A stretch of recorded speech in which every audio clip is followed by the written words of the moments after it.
Resistance to the obligation of giving a tithe, a tenth of one's income away, is a key evidence of opposition to God's commandments, and hence a key evidence of opposition to God's authority and throne.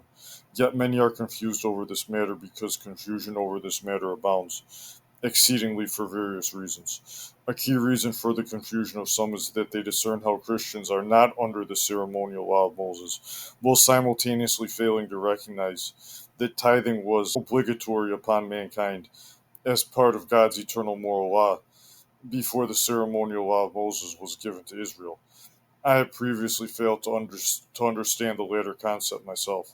That is why a study I did on this topic approximately 7 years ago didn't stress the utter necessity of tithing.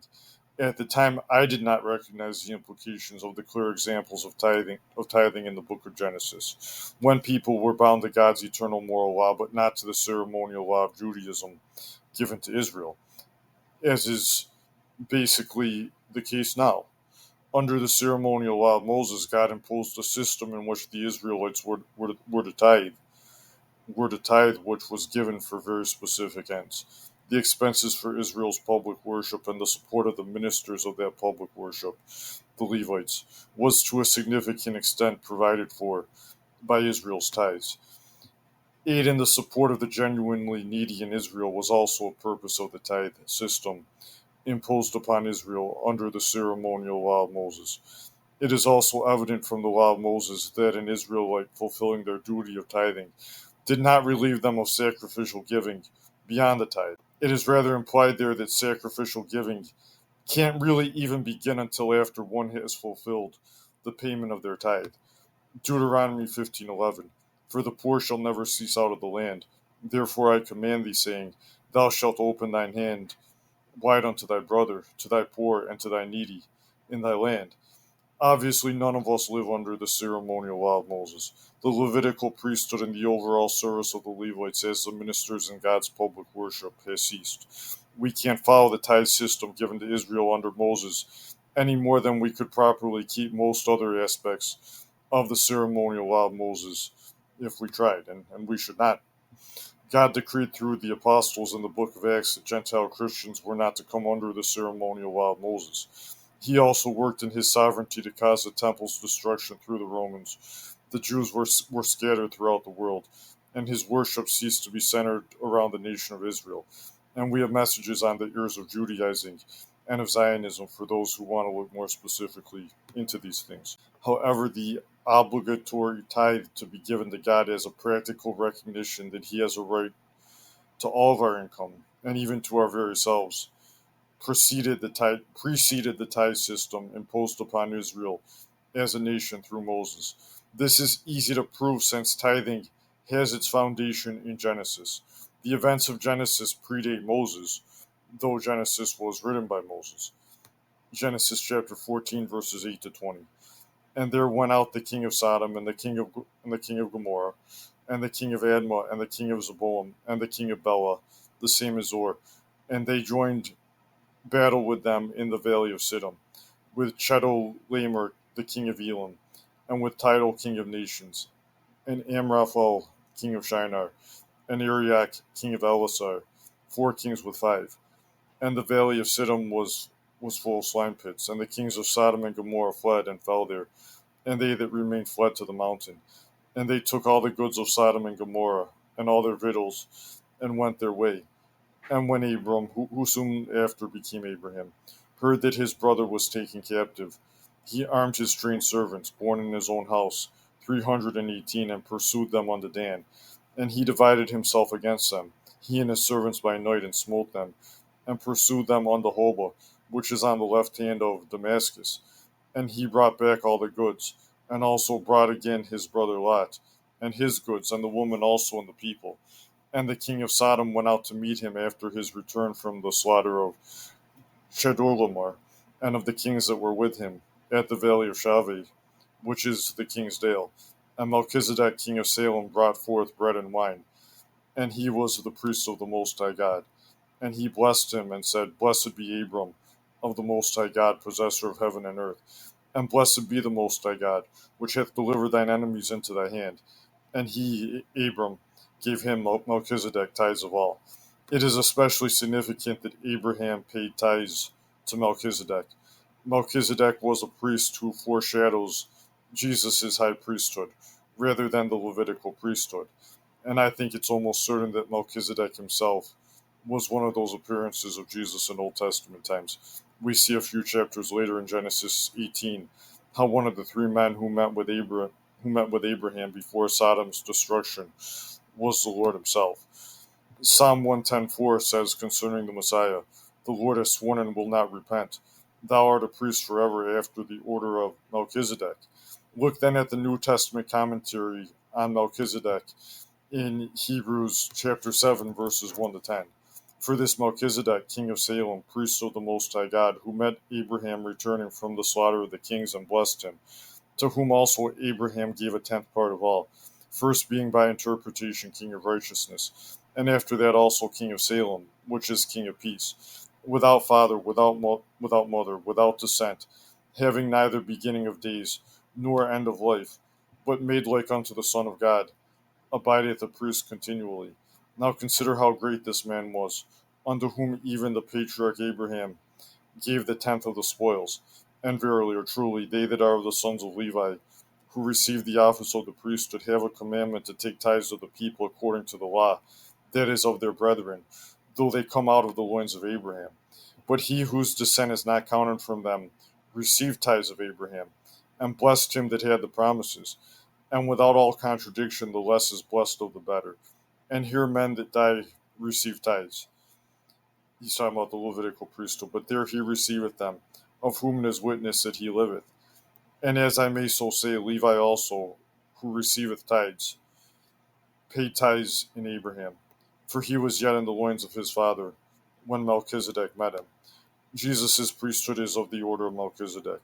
This priesthood is greater than and supersedes the Levitical priesthood, which was installed under the ceremonial law of Moses. This priesthood not only receives tithes, but the Levitical priesthood even figuratively paid tithes to this priesthood when Abraham paid tithes to Melchizedek.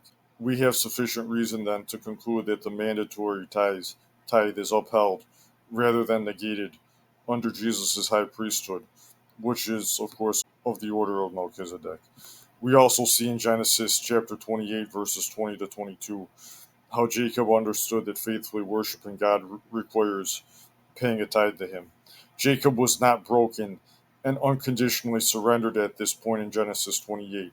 Yet he surely knew what God requires from the faithful worship he had seen in his grandfather Abraham and in his father Isaac. Genesis chapter 28, verses 20 to 22. And Jacob vowed a vow, saying, "If God will be with me, and will keep me in the way that I go, and will give me bread to eat, and raiment or clothing to put on, so that I come again to my father's house in peace, then shall the Lord be my God. And this stone which I have set for a pillar shall be God's house. And of all that thou shalt give me, I will surely give the tenth unto thee." Therefore, the principle of the required tithe is upheld for those who lived before and those who live after the time in which the ceremonial law of Moses was binding upon Israel. The concept spoken of then in Malachi 3, that not tithing is robbing God, remains true all the same. This is no less true even though we are not under the tithe system which Israel was under, and God's public worship is not inherently associated with a national political entity like it was with Israel from Moses' time until the times of the Messiah, whom Israel was raised up as a nation to bring forth. This also makes the Jews who reject him especially wicked, as there were storehouses for tithes and freewill offerings in Israel that were supposed to be for the expenses related to public worship, the support of those who ministered in that, and for the support of the poor and needy. A Christian church is likewise to take tithes and freewill offerings of its members for the same basic purposes. The Apostle Paul told the Corinthians in 1 Corinthians chapter 9, verses 9 to 14, "For it is written in the law of Moses, Thou shalt not muzzle the mouth of the ox that treadeth out the corn. Doth God take care for oxen? Or saith he it altogether for our sakes? For our sakes, no doubt this is written, that he that ploweth should plow in hope, and that he that thresheth in hope should be partaker of his hope. If we have sown unto you spiritual things, Is it a great thing if we shall reap your carnal things, or things pertaining to the body, is what that means here. If others be partaker of this power over you, are not we rather? Nevertheless, we have not used this power, but suffer all things, lest we should hinder the gospel of Christ. Do ye not know that they which minister about holy things live of the things of the temple, and they which wait at the altar are partakers with the altar? Even so hath the Lord ordained that they which preach the gospel should live of the gospel. The principles related to how Israel used the tithe under the ceremonial law of Moses also carry over in relation to how Christian churches should collect tithes of their members and use those for the same basic purposes as Israel was supposed to use them. This brings us to another big issue, which the issue of tithing should naturally lead one to squarely face. Many are confused about tithing also due to how many false pastors will preach strongly on tithing. Preachers who preach on tithing often don't prove the necessity of tithing well on a biblical basis either, even though such a basis exists. The false pastors who preach tithing are also among the wolves who are in ministry for their own gain, their own high standard of living, their own unnecessary building projects, and other unnecessary endeavors for their own glory are at stake in their preaching of tithing. They often put great emphasis on the tithe for their church, while neglecting personal giving to the poor and other obvious biblical issues related to holiness and obedience. They don't even mind their members being idolaters who live for money and pleasure, as long as they get their tithe from them. In many cases, it is the very false pastors who are saying that Christians need not even be subject to the eternal moral law of God, and they often confound the moral law with the ceremonial law.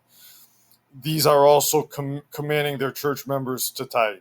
They don't believe Christians are obligated to keep the moral nor the ceremonial law of God, yet they are harping upon the necessity of tithing. Oh, the utter shocking inconsistency and hypocrisy of this. If a church is committed to false doctrine or is not living consistent with the right doctrine which it preaches, you shouldn't be there, let alone giving your tithe there. If you can't trust the church with your money, why are you there anyways? No matter how right a pastor is on tithing, if he is an unfaithful pastor of an unfaithful church, you should be out of there and taking your tithe elsewhere. Look for a faithful church. Make sure you are ready and willing to join, participate in, and overall be a Christian consistent with a faithful Christian church. Do all you can to be faithful to the Lord in whatever ways you can, whether you have found a faithful church or not.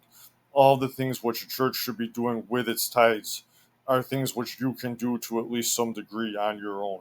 There are people who are faithful in preaching the gospel somewhere, people who need Bibles somewhere, needy Christians somewhere, and countless people suffering from starvation and disease all over the world.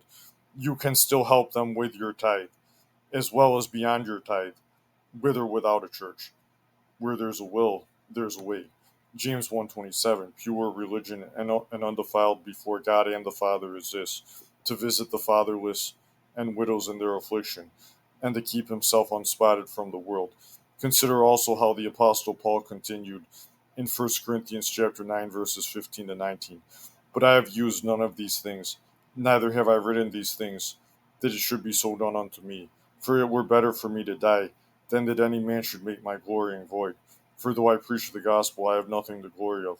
For necessity is laid upon me. Yes, woe is unto me if I preach not the gospel. For if I do this thing willingly, I have a reward. But if against my will, a dispensation of the gospel is committed unto me. What is my reward then? Verily or truly, that when I preach the gospel, I may make the gospel of Christ without charge, that I abuse not my power in the gospel. For though I be free from all men, yet have I made myself servant unto all, that I might gain the more. The apostolic example and instruction requires that the ministers not be unnecessarily burdensome on their congregation, nor take money they don't need, when there are other needs which ought to be attended to. They also should not request money from those without the church, whom they preach the gospel to. This is also only consistent with the attitude which the Levites were supposed to have in God's service under the ceremonial law of Moses. God's moral principles never change, though his covenant arrangement with man has. The book of Hebrews emphasizes the change of that covenant arrangement, which happened in the first century AD, while also emphasizing near its closing in Hebrews 13:8.